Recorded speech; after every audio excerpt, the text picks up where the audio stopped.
Food for Life is about understanding what's really behind the food we eat. Some people believe red meat is bad for you. Other people are beginning to believe that if it's grass-fed, it's good for you. Ron Gargasz, with 30 years experience in grass-fed beef farming, is going to help us understand the detailed differences between the two processes. So sit back, relax, and take a listen to what he has to say, and then you can decide for yourself which one is right for you. I'm David Allender, and this is David Allender's Food for Life.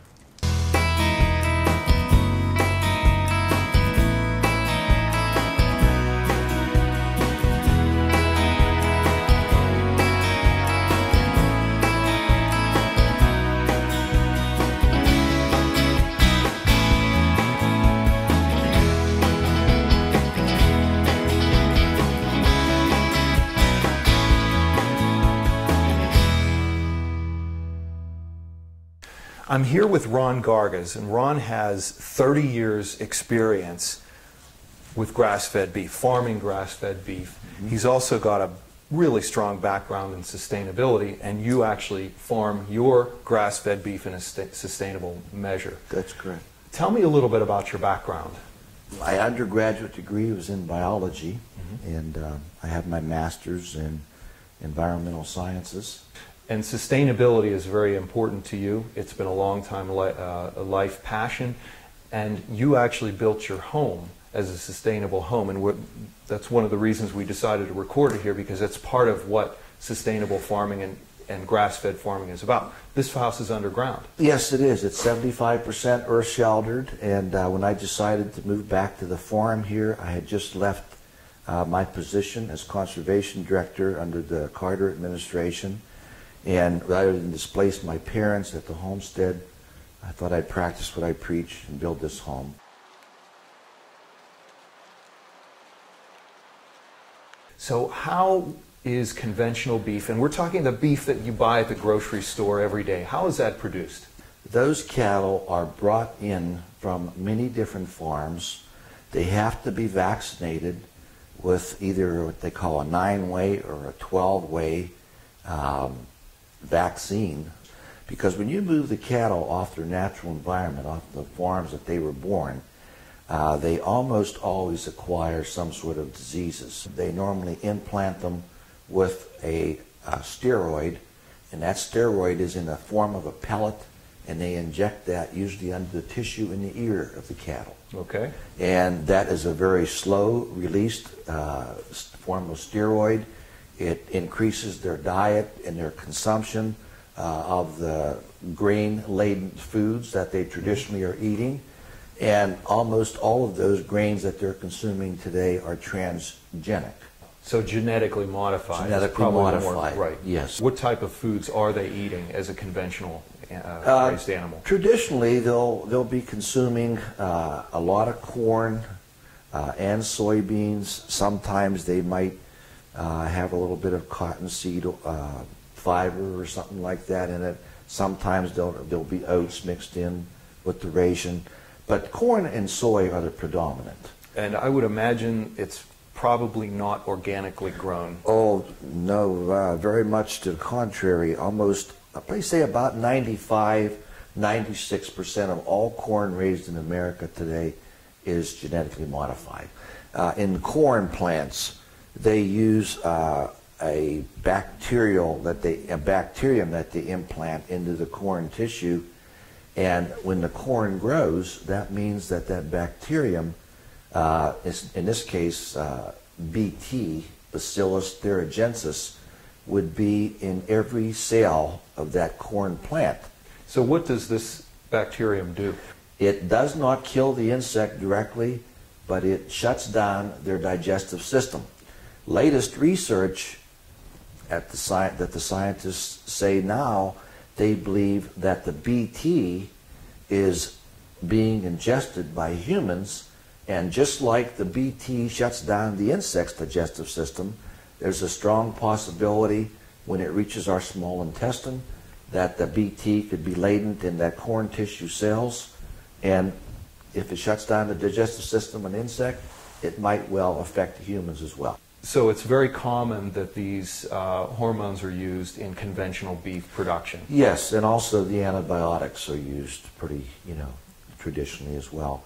And also the animals, the reason that they have to rely on the antibiotics is because these animals are usually raised in an unnatural environment, and by that I mean they're raised in a very high concentration of animals shoved into a very small feedlot.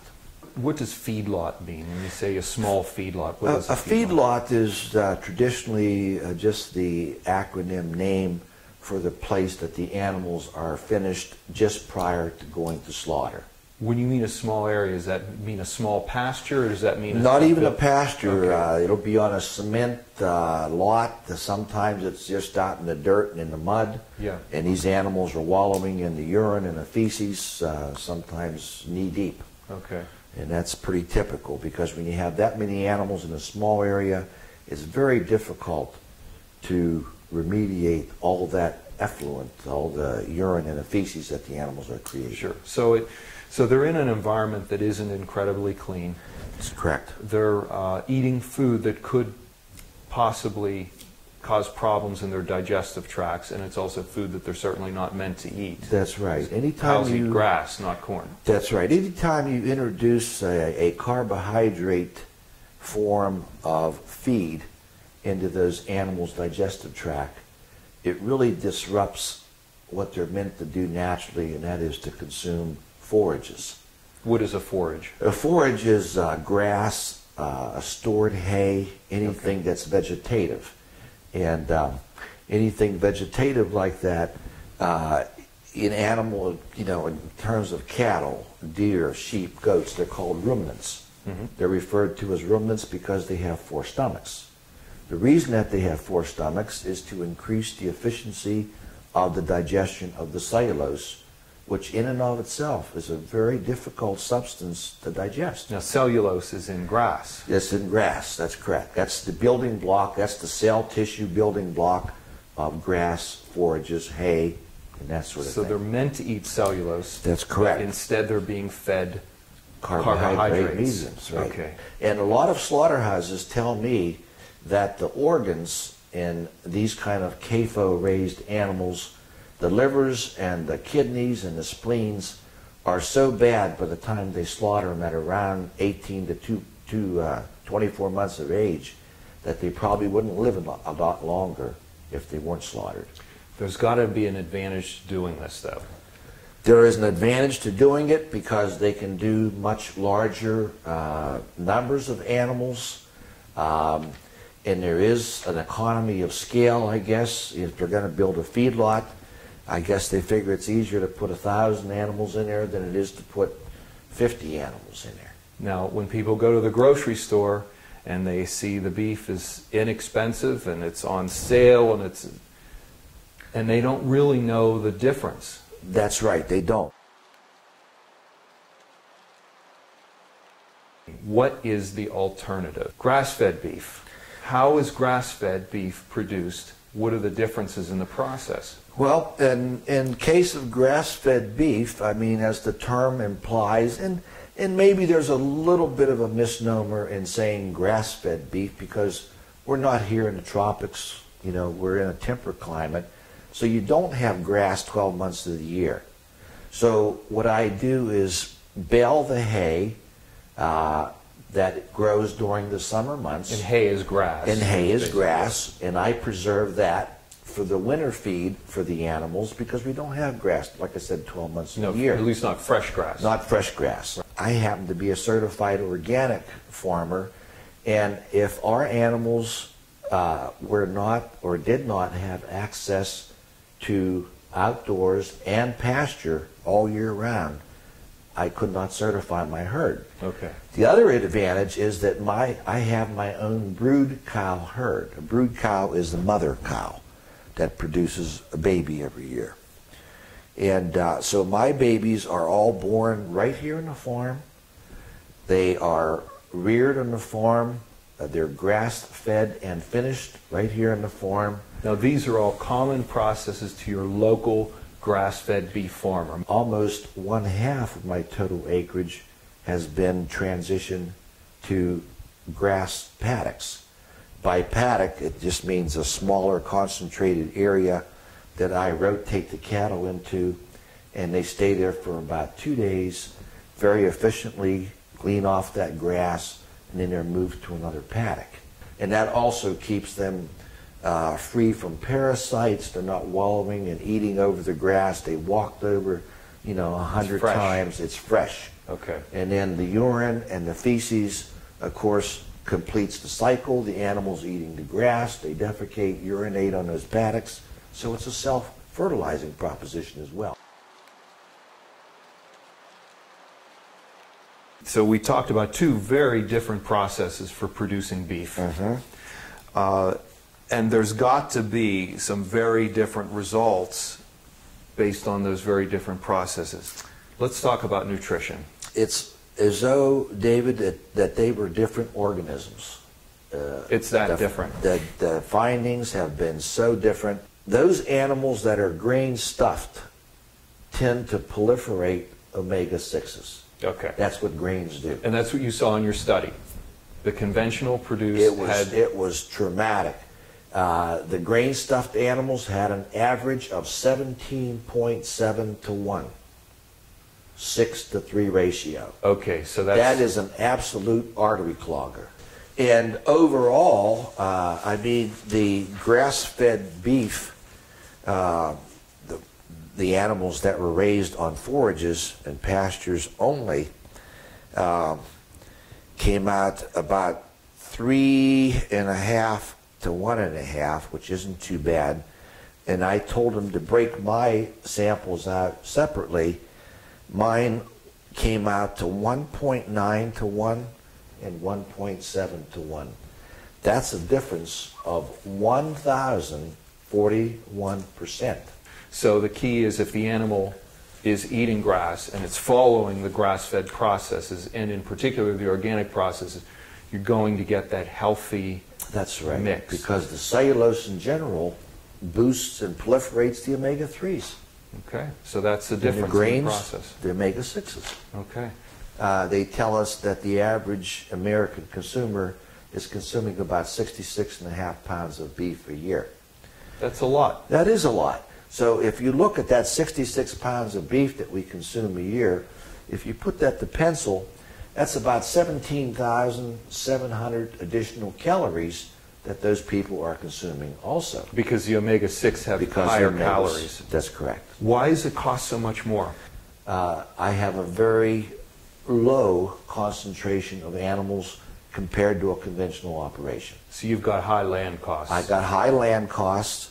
I got more labor costs because I'm rotating those cattle in the paddocks every day or every other day. Now you do have a little less vet bills, though. Is that correct? Oh, I have no vet bills to speak of. I've had to vet here one time in the last 11 years. Okay, so and that was for an eye puncture. And also, in in terms of humanity, or giving these animals a good place to happy cows, produce happy milk, happy meat. They run. When you see them out in your fields, they're actually running around. Oh yeah, jumping and playing, they're doing and all the things that they want to do in their normal behavior patterns. Right, and that doesn't happen in a CAFO. No, it doesn't. There's just no room for it. There's nowhere to. Okay. In fact, it makes you sick at the heart to look how unhappy those animals really appear. Yeah. Now, just to clarify here, is all organic beef grass-fed? No, okay. I emphatically not. A lot of farmers, even if they're organic, certified organic, they're still raising some grains. When they do that, they're null and voiding all the healthful benefits of that grass-fed animal.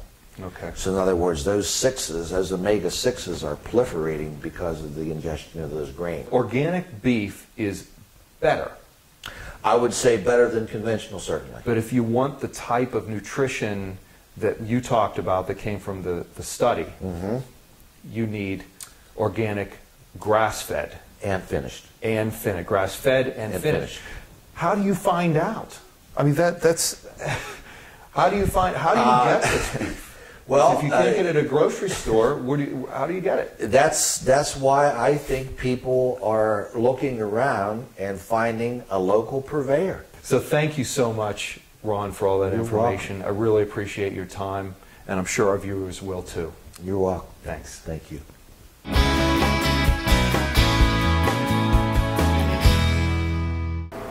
I'm here with Kevin Costa, and Kevin has a charcuterie here in Pittsburgh, Pennsylvania, which is a store selling...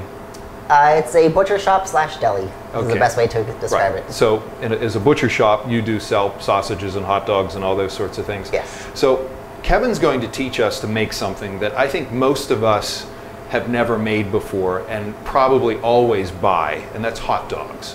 Why would you want to make hot dogs? Well, if you make your own hot dog, you have the opportunity to control the fat. You have the opportunity to control the spice, the ingredients, the quality of beef, and also the opportunity to do all that and have it be less expensive than buying high quality gourmet hot dogs at the grocery store. So Kevin, what is the first step to making hot dogs at home? Yeah, the first step is definitely starting with a good quality beef. Okay. And by that I mean a cow that has been raised 100% grass fed with no hormones or antibiotics, as well as pesticide and GMO free. You're going to want to start with generally a fattier cut, unless you're looking to cut down on the fat. A chuck roast is a good example, which is what I have here. You could also use a short rib cut as well. Now Kevin, that is one beautiful piece of meat. I mean, the color is incredible. Even the color of the fat, it's so yellow, and the meat is so red. So you can see this, you're starting off with some good stuff. Yes. Now, you're starting off with ground beef. I am starting off with ground beef. It just saves you one step, so you're not starting with a roast and having to cut that down and ground it yourself. So what's the next step? The next step is going to be adding our dry ingredients. Okay. We have our pre-mixed spices. It's coriander, paprika, as well as garlic powder and onion powder. Okay. So just sprinkle that on the top. And then we also have some smoked salt. And since most people can't smoke at home, I opted to use smoked paprika and smoked sea salt. You can use liquid smoke. You should be able to get that at most spice stores, or potentially your local neighborhood butcher shop. Now, you're not a fan of liquid smoke, though, are you? I'm not a huge fan of liquid smoke. I don't love the flavor that it attributes. I think it has a bit of an artificial flavor to it. Okay. So I'm going to use my smoked paprika and smoked sea salt. Very good. So you've got your dry ingredients. What comes next? And then all sausages usually have a liquid component. So here we're using ice water. We're going to add that in. How much water is that? About a half a cup? For 2.5 pounds of beef, I'm using 1 cup of water. Okay, so that water is absorbing nicely. Yes. Look at that. Okay, it's disappeared into the meat. Well, and absolutely. This is a bit of a more traditional recipe. However, you're only limited by your imagination. I've made sun-dried tomato and basil hot dogs before. So you can start with this recipe or look one up online. And then, like I said, once you have your base recipe down, your amount of water and beef, the spices you add are totally up to you. So into the food processor. Into the food processor we go. And if you have a small food processor like this, you're going to want to do it in batches. Mm-hmm.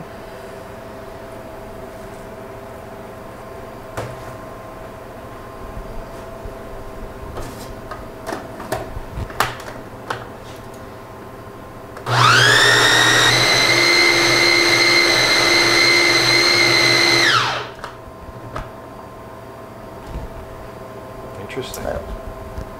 Is that done? It is done. So we pureed that for about 1 minute to 2 minutes. And you can see the difference. With the ground, there's still chunks of fat in there that are pretty easily distinguished. And you know, there's a very big difference between the red meat and the yellow fat. Whereas once it's emulsified, there's a few chunks here and there, but it is, for the most part, one even texture. The next step would be to case it. So here we're going to use our standing mixer. Again, one of those things that a lot of people have in their kitchen but don't use very often. They just sit there and look pretty on the counter. So this is an opportunity to get some use out of it. Here we have pork intestine. I prefer using a natural casing, although there are artificial alternatives. Casing can be a little harder to find. Where do you get casing? You might be able to get some at your local butcher shop.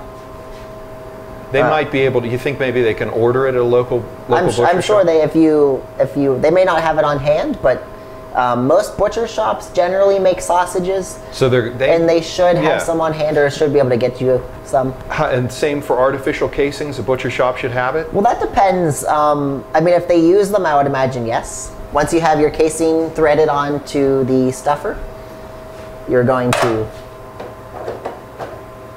turn on your standing mixer.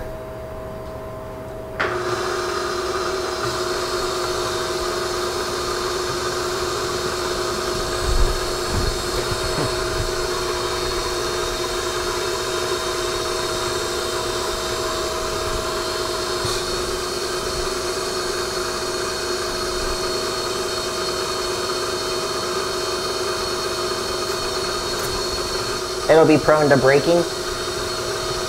And it's okay to stuff it a little bit loose at first. You can go back after you have all your meat in and kind of tighten it up. Okay. Because you're not going to want any air pockets in the end. So how big do you make each individual? I guess it's up to you. How large? It's up to you. I would say 6 inches is probably pretty standard. Although hot dogs are probably usually a little bit skinnier and longer than your average sausage. Sure. So, you might aim for something a little bit closer to 8 inches. Okay. So 8 inches, so it can fit in the bun more appropriately. The buns are about that size. So even if your meat is a little bit, you can see there's some air pockets in there. It's not filled very tight. Okay. That's not a big deal. You're just going to be really a little gentle. But you're going to want to twist it like that.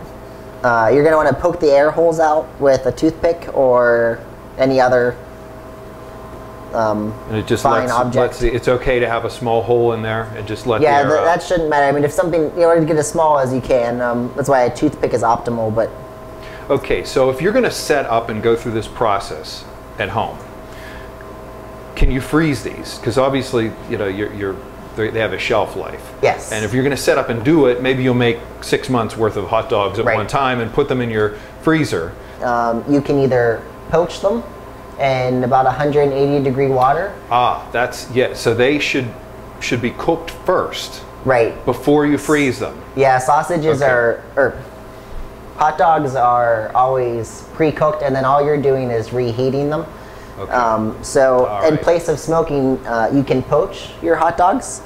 That means what? Boiling them in water? Yeah, you're going to want to bring water to about 180 degrees approximately, and you want to keep it at that state.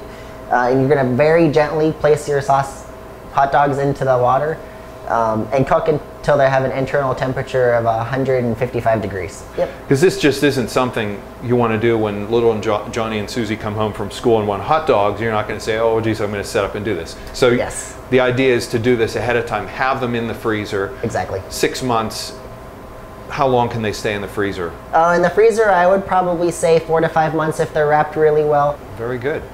Thanks for all that information. You're welcome. I hope people will give this a try. I know I am going to try this because I love hot dogs and I don't like eating the store-bought ones with all the chemicals. Right. Thanks, Kevin. You're welcome.